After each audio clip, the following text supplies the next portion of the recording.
The legislative session comes to an end. Lawmakers in Iowa, their work doesn't end here. That is if they want to be working back in Des Moines next year. State House reporter Skylar DeHall, she dives into what you can expect to hear on the campaign trail. State lawmakers are now shifting their focus to the campaign trail following a busy legislative session. But as they knock on doors and talk with Iowa voters, much of their work here at the State House will continue to lead those conversations. Republicans who voted for this legislation will likely tout that in their campaign, saying, hey, this is something that we thought was necessary. 25 of the Iowa Senate's 50 seats will be on the ballot come November.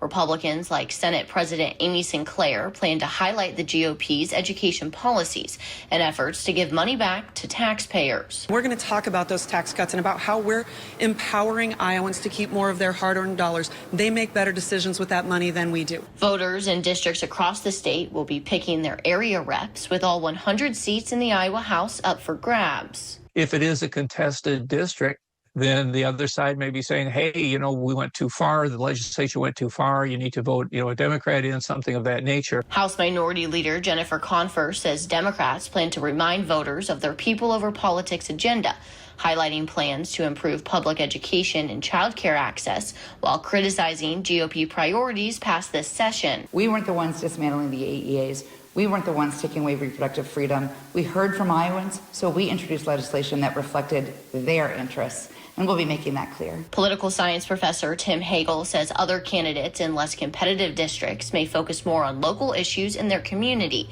but national topics could pop up too. Issues that drive the presidential election will often drive the congressional elections for sure, but even to a certain extent, state legislative elections. And so in that sense, some of that will filter down. So it's not all going to be local issues that will dominate the state legislative campaigns. It's a strategy some lawmakers are already looking at, with Senator Sinclair pointing to Governor Reynolds' newly signed immigration law, while Rep. Confer says she's taking the issue of reproductive freedom to the campaign trail. This last year really provided a clean contrast for voters.